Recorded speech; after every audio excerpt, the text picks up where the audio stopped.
Lanjut ke materi yang berikutnya, kita akan ngebahas tentang gaya gesekan. Ya, jadi kalau yang sebelumnya kita udah belajar gaya berat, gaya normal, atau yang tadi ada katrol, bilang miring. Kita masuk ke yang lebih real, jadi ada gesekan, ada gaya gesek. Permukaan jadi nggak licin.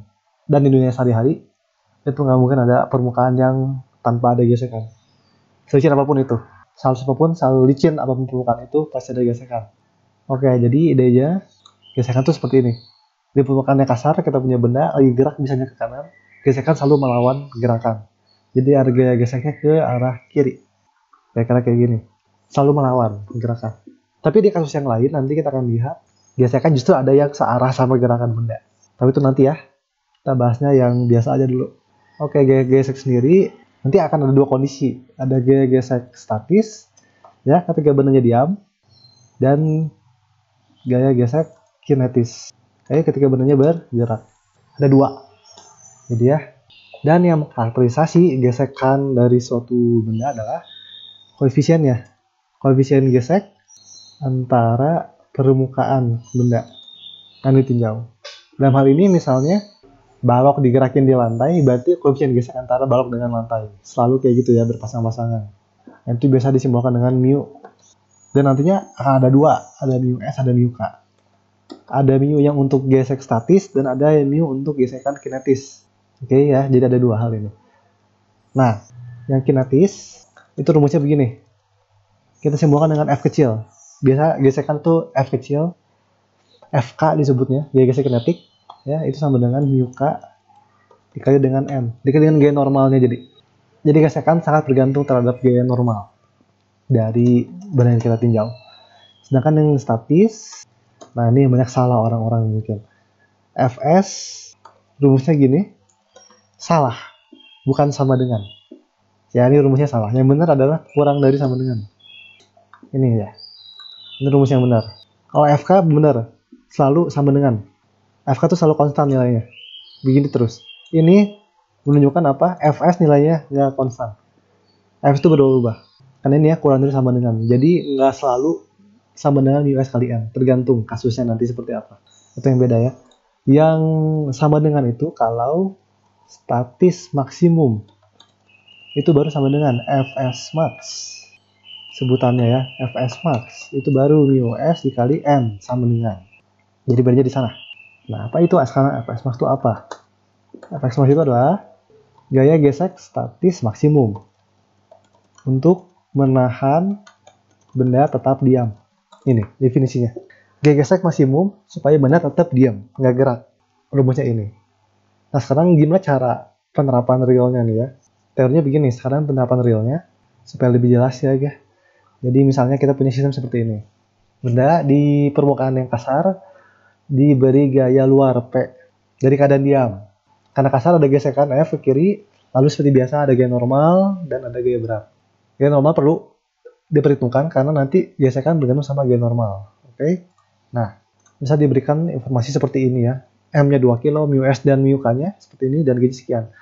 Nah, lihat pada prakteknya selalu ya, umumnya mu S lebih besar daripada mu K.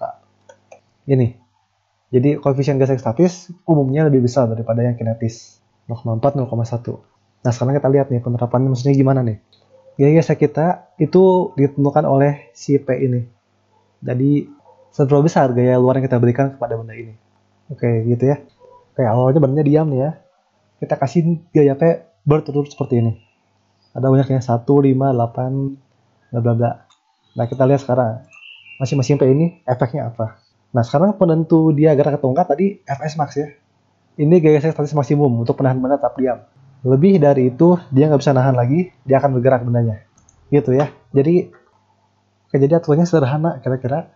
Kalau P kita, gaya luar kita kurang dari Fs max, berarti masih diam bendanya. Kalau lebih dari itu, berarti bendanya udah gerak. Itu aja sih itunya, aturannya. Sekarang kita lihat. Fs max kita hitung dulu berarti ya. Fs max kita itu mu S dikali N. Dan di sini N-nya itu gaya vertikal, ini sama dengan mg. Karena dia diam kan di vertikal. Jadi mu S mg, kalau dihitung 8 Newton. Oke, jadi gaya maksimumnya 8 Newton. Ya, jadi nanti kalau P-nya 1 Newton, Artinya apa? Masih diam. Oke, dia diam. Nah, kalau benarnya diam berarti yang bekerja gaya gesek statis ya. Yang bekerja gaya gesek Fs di sini. Dan lihat dari sini, karena masih diam, berarti gaya di horizontalnya 0 dong sigmanya. Jadi P sama dengan Fs gitu. Ya, Fs sama dengan P sama dengan 1 Newton. Nah, lihat di sini, gaya geseknya 1 Newton. Diikutin sama gaya luar, masih diam. Sekarang kalau P-nya 5 Newton. Sama ya, masih diam juga ya, masih diam. Jadi nanti Fs-nya sama dengan P juga. Ya, sama dengan berapa? Sama dengan 5 Newton. Nah, ini yang nunjukin Fs itu berubah-ubah. Nggak konstan. Ya, di sini kalau 1 Newton ngikutin dia. Kalau 5 Newton ngikutin. Gitu. Makanya kurang dari sama dengan. Dia berubah-ubah, tergantung sama gaya luarnya. Sama. Kalau P-nya 8 Newton, itu kita sebutnya tepat akan bergerak. Jadi masih diam. Tepat akan bergerak. Dan di sini Fs-nya sama dengan P juga. Karena masih diam. 8 Newton. Oke, kelihatan ya. Jadi selalu berubah. Nah, ketika P-nya 10 Newton, dia lebih gede daripada 8 kan? Lebih gede daripada si ini. Lebih gede daripada Fs max. Maka dia akan gerak. Nah, kalau gerak makanya kita punya Fk, gaya gesek kinetik. Berapa gaya gesek kinetiknya? Mu K dikali N, yaitu 2 Newton. Gitu. Jadi berubah tuh. Kalau P-nya sekian, maka udah gerak dia dan berubah. Gaya geseknya jadi kinetik. Kalau P-nya 20 Newton, bergerak juga kan? Karena lebih besar daripada 8. Jadi dia gerak dan Fk-nya sama. Nggak pernah berubah. 2 Newton juga. Rumusnya selalu sama. Mu K dikali N. Jadi itu bedanya. Statis dan kinetis. Cara ngitungnya. Jadi yang perlu diperhatiin adalah statis itu berubah-ubah. Kinetis itu konstan. Berapapun gayanya ketika dia bergerak. Jadi kira-kira kita punya kurva kayak gini. Gaya gesek kurva antara gaya gesek dengan gaya luar. Awalnya ini sama, selalu sama. Ngikutin si gaya luarnya ya. Ini ketika dia benarnya diam di sini. Ketika nyampe Fs max, dia akan jadi lebih kecil dan jadi gaya gesek kinetis. Ya, yang cenderung konstan. Sebenarnya nggak konstan banget, tapi cenderungnya konstan, cenderungnya. Jadi biar nggak menyusahkan, jadi kita anggap aja konstan lah, mu K dikali N. Seperti itu. Satu soal ya, kita coba. Oke, kita di sini punya apa nih? Katrol. Lalu kita pengen permukaannya kasar, jadi digesekkan ya, biar susah. Jadi diberikan seperti ini, massa masing-masingnya 1 dan 2. Ini mu S, berarti permukaan yang ini ya. Benda 2 mah nggak ngaruh, karena benda 2 nggak menyentuh permukaan. Jadi nggak ada gesekan. Gesekannya di benda 1. Dengan koefisien seperti ini. Kita akan lihat sekarang. Percepatan bendanya berapa nih dari sistem ini. Kayak seperti biasa ya, kita gambarin gaya-gayanya langsung aja di sini supaya enak. Harusnya gayanya seperti ini. Jadi benda 2 cuma ada 2, tegangan tali sama ada gaya berat. Kemudian ini benda 1 ada tegangan tali, gaya normal ke atas, ke bawah gaya berat, sama ada gesekan karena dia kasar di sini. Pertanyaannya adalah benda ini diam atau gerak? Itu dulu pertanyaannya. Diam atau gerak? Karena itu nanti akan ngaruh kan ke F yang kita tinjau.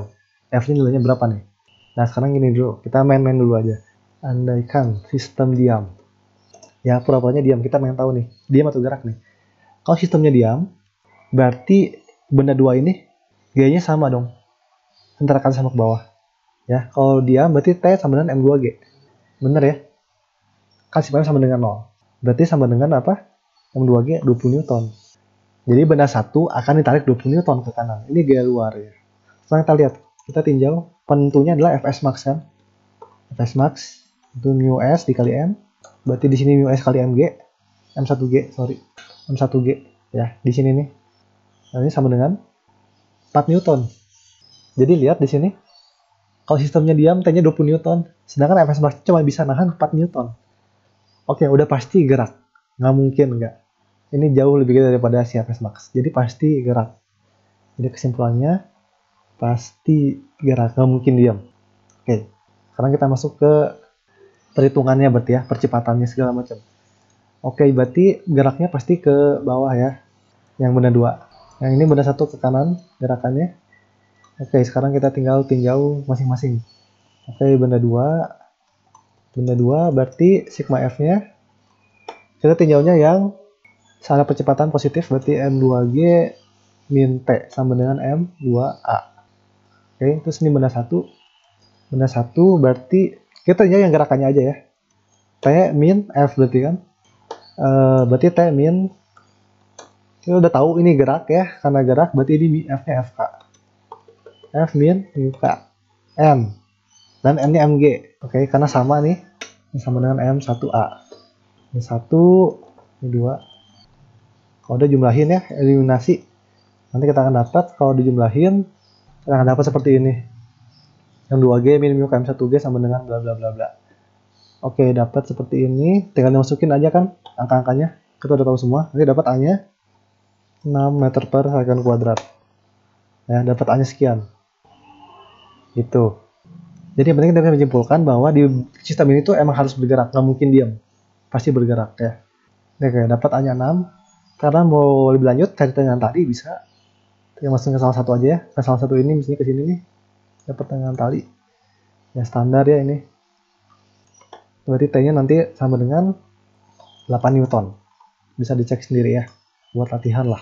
Gitu. T-nya 8 Newton. Oke, kira-kira seperti itu ya. Pembahasan gesekan untuk kali ini. Semoga ini kalian bisa lebih paham. Gesekan statis kinetis. Apa bedanya dan bagaimana cara menerapkannya. Sampai jumpa di video yang berikutnya. Terima kasih.